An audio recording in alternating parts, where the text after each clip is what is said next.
Ah, salut la Poiscaille, est-ce que vous avez déjà vu Harry Potter?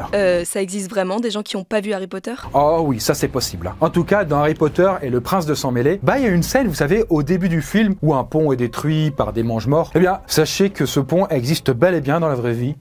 Et d'ailleurs, il bouge pas dans tous les sens. Ok, c'est cool, mais en quoi c'est surprenant? Je sais pas. Ok. Mais dans tous les cas, on a beau croiser des ponts souvent dans notre vie, mais force est de constater que, on ne connaît pas trop leur histoire, ni même leur conception.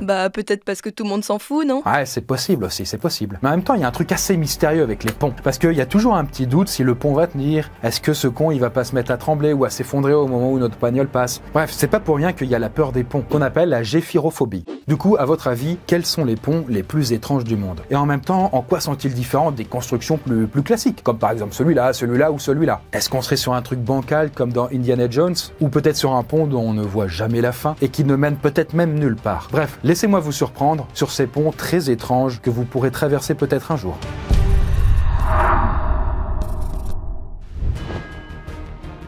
Mettons le cap sur Séoul, en Corée du Sud, avec une structure très originale qui est le pont de Bampo. Ouais, c'est un pont, quoi. Alors ça, je te l'accorde, ça commence fort. En même temps, 2 jours, c'est un pont un petit peu comme les autres, avec une route de 1 km, du béton, des grosses poutres apparentes. Mais c'est la nuit qu'il révèle tout son potentiel, puisqu'il se transforme en une fontaine géante. Waouh, génial, une fontaine. Alors je te jure que c'est bien plus stylé que ça en a l'air. Parce que faut vraiment vous imaginer que sur les 2 côtés du pont, il y a 38 pompes qui viennent drainer l'eau du fleuve Han. Donc comptez environ 190 tonnes toutes les minutes de flotte. Et avant de tout rebalancer en continu avec 300 G. Un peu comme le spectacle des grandes eaux à Versailles. Mais en version pont, quoi. Et d'ailleurs, ce n'est pas tout, puisqu'il y a aussi tout un jeu de lumière avec près de 10 000 LED de 190 couleurs différentes qui éclairent chaque soir le pont en formant un gigantesque arc-en-ciel. Alors pensez-y peut-être pour vos prochaines vacances en Asie. Si vous voulez voir un spectacle sympa et gratos, ça vous coûtera quand même un peu moins cher qu'un concert de K-pop.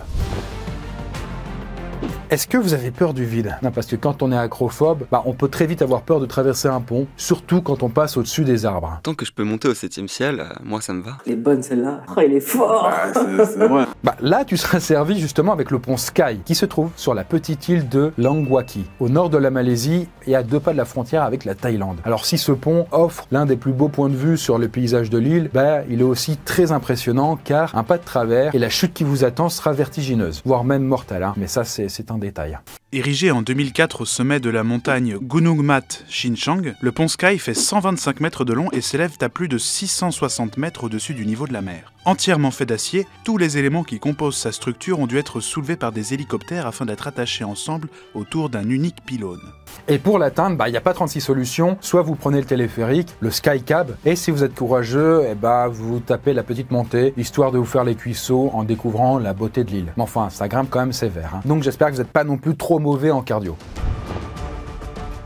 Bien, cette fois-ci, est-ce que ça vous donnerait envie de marcher sur l'eau? Parce que là, ce pont donne une petite sensation d'être Moïse. D'ailleurs, il porte justement ce nom-là. Et d'ailleurs, s'il s'appelle comme ça, c'est parce que le cabinet d'architectes Rode Architecten avait trouvé judicieux de construire une passerelle invisible pour relier l'ancien fort défensif de Roever aux Pays-Bas. Et même si aujourd'hui, ce fort ne défend plus rien du tout, les architectes se sont dit qu'un pont à fleur d'eau, ça allait plutôt bien avec l'histoire du lieu. Mais attends, il est pas tout le temps inondé ce pont? Non, parce que en fait, il est construit en bois d'Akoya et qu'il est traité avec un produit non toxique qui le rend étanche à la flotte, j'entends. Et quand il pleut, il y a des barrages en amont qui régulent les problèmes de petites fuites. D'ailleurs, ça me rappelle un peu le jeu sur lequel je suis en train de jouer qui s'appelle Timberborn, où on est en fait une civilisation de castors et où on construit des barrages et des ponts. Je suis tombé dedans là, tellement.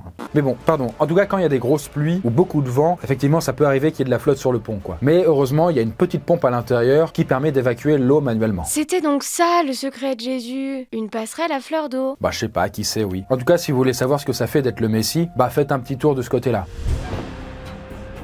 Et maintenant, cap sur les Alpes suisses avec le pont du Trifsee. Bon, le truc là avec ce pont, c'est qu'on a l'impression qu'il pourrait s'envoler d'un simple coup de vent, tant l'équilibre semble plutôt précaire. Ah mais l'angoisse, jamais je passe là-dessus, j'aurais trop peur que ça pète. Ah mais ça t'inquiète, il est super bien attaché maintenant. Comment ça, maintenant? En fait, la première version du pont n'a pas vraiment tenu, quoi. Elle était trop fragile et résistait mal aux intempéries. Et comme on ne voulait pas tuer des gens sur cette passerelle, le pont a été remplacé en 2009 par une autre structure bien plus solide, avec des gros câbles d'acier d'acier sur lesquels ont été vissées des grandes planches en bois. Donc même si c'est flippant, aucun risque que tu t'envoles à la première bourrasque là. Construit sur le modèle des ponts népalais, le pont du Trift est long de 170 mètres et suspendu à plus de 90 mètres du vide. S'il peut donner des sueurs froides aux randonneurs les plus hardis, c'est aussi l'un des seuls passages pour les salariés de la centrale hydroélectrique située de l'autre côté du glacier. Et bon, là, pour trouver le pont, va falloir faire un petit effort, parce qu'au début, c'est facile, vous la coulez douce dans un téléphérique, mais après, faut grimper quand même pendant 2 heures pour mettre la main dessus. Mais la vue est quand même à couper le souffle. Donc là, vous devrez sans doute oublier vos douleurs musculaires.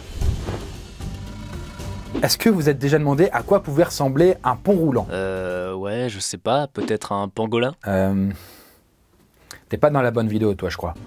Non. Mais je peux vous le dire, ça peut ressembler à la queue d'un scorpion. Parce que ouais, c'est un peu à Londres qu'on retrouve cette drôle de passerelle qui enjambe le Grand Union Canal, dans le quartier de Paddington. Et bon, si on connaît les ponts levants plutôt classiques, qui laissent passer les bateaux normalement, le Rolling Bridge fait pareil, sauf que lui, il s'enroule sur lui-même. Et ça, c'est grâce aux 8 segments qui sont animés par des vérins hydrauliques, à savoir des pièces métalliques qui permettent de créer du mouvement. Et une fois replié, le pont roulant ressemble à un gros octogone. C'est quand tu veux, frère. Non, pas ces octogones-là, s'il vous plaît. Voilà, plutôt un gros cloporte, quoi. Alors imaginez un peu si le pont buguait et qu'un Anglais bourré rentrait chez lui en passant par la passerelle et qu'il se faisait enrouler dans tout ce bordel. Ce qui me surprendrait le plus, c'est que l'anglais ne soit pas bourré. Bon, ça c'est un autre sujet. Construit en 2004, ce pont de 12 mètres de long bénéficie d'un système très ingénieux. Lorsqu'il est mis en marche, chacun de ces 8 vérins hydrauliques vont se soulever simultanément, ce qui va faire rouler la structure jusqu'à ce que les 2 extrémités se touchent et forment un cercle. Et si le pont peut être arrêté à n'importe quel moment dans son parcours, il prend tout de même 2 bonnes minutes pour se plier et se déplier. Bon, après un pont roulant, voici un pont à la forme assez chelou, c'est le Lucky Knot Bridge, qui est en Chine. Avec une longueur de 150 mètres, ce pont rouge offre 3 chemins différents aux gens, avec une vue d'ailleurs pas trop dégueu sur la rivière. Pratique si tu veux croiser personne quand tu fais ton footing. Oui, c'est exact, et selon les croyances locales, ce pont rend hommage au nœud chinois, qui est, je précise quand même, un symbole important de chance dans la spiritualité chinoise. Mais attends, la forme là, c'est pas aussi une référence au ruban de Moebius? Eh bien, exactement, c'est aussi ça. En fait, le cabinet Next Architect qui a construit le pont assume complètement cet hommage à l'auteur du ruban de Moebius, qui était Auguste Ferdinand Moebius. Imaginé en 1865, le ruban de Moebius est une surface en forme d'anneau dont la principale caractéristique est de n'avoir qu'une seule face. Aujourd'hui, c'est un symbole que l'on voit très couramment et parfois sans s'en rendre compte, notamment dans le logo des matériaux recyclables ou même de Google Drive. Bon, jusqu'ici, je vous parlais de structures en acier, en verre ou en pierre, donc classique pour un pont, mais la nature peut aussi servir de base solide, comme par exemple au sud-est de l'Inde, dans le petit village de Nongriat. Parce que c'est là que vit le peuple Khasi qui, depuis des générations, tresse des racines de banyan pour relier chaque côté de la rivière. Et c'est d'ailleurs un travail de longue haleine, puisqu'ils les entrelacent au fur et à mesure de leur pousse, et on peut pas dire que la pousse de racines soit particulièrement rapide. Ah ouais, ça c'est une putain de leçon de patience. Ah ça oui, et d'ailleurs dis-toi que certains ponts sont vraiment très grands, genre le plus connu qu'on appelle Jingqian Nongriat est à 2 étages et mesure plus de 30 mètres de long. Et d'ailleurs, il existe même des ponts hybrides qui mélangent racines et fils d'acier. Du coup, un sacré spectacle, quoi. Mais ça leur vient d'où, ce truc de construire des ponts comme ça? La légende du coin raconte que ce serait grâce à une histoire d'amour. Ouais, pas très original, quoi. Ouais, sauf que là, on parle d'une histoire entre un homme et un arbre, quoi. Selon la légende, un homme aurait eu un coup de foudre pour un arbre au point de vouloir l'épouser. Rejeté par sa famille, il fut finalement marié de force à une fille du village. Mais toujours épris de son arbre, il décida de tresser un pont pour rapprocher l'arbre de son foyer. C'est de cette passion arboricole que la tradition des ponts tressés est née. En tout cas, sachez que si on trouve de nombreux ponts racines à Nongriat, sachez qu'on peut aussi en trouver dans toute la région. Peut-être rare pour nous, mais pas tant là-bas. J'imagine que le fait de voler devrait pas mal vous tenter. Mais peut-être que vous pourrez vivre un petit peu ça en vous rendant sur le pont de Zanjiaji, qui est le plus grand pont en verre du monde, avec ses 430 mètres de long. Cette structure incroyable, qui est suspendue à plus de 300 mètres du sol, est composée de 99 plaques de verre transparentes, qui permettent d'observer la nature environnante, mais aussi, évidemment, le vide. Ou plutôt la chute mortelle que vous pourriez faire si les plaques de verre venaient à se péter. Pour ceux qui ont d'ailleurs la petite référence sur l'un des derniers épisodes de Squid Game.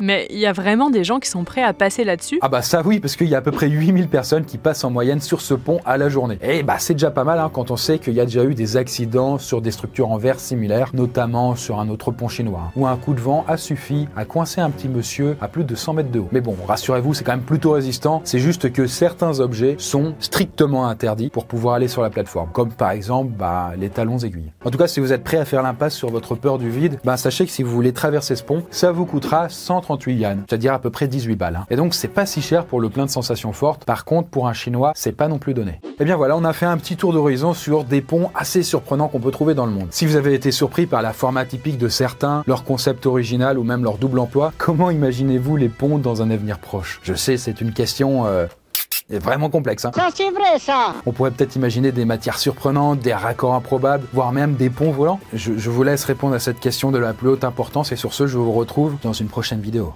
Ciao.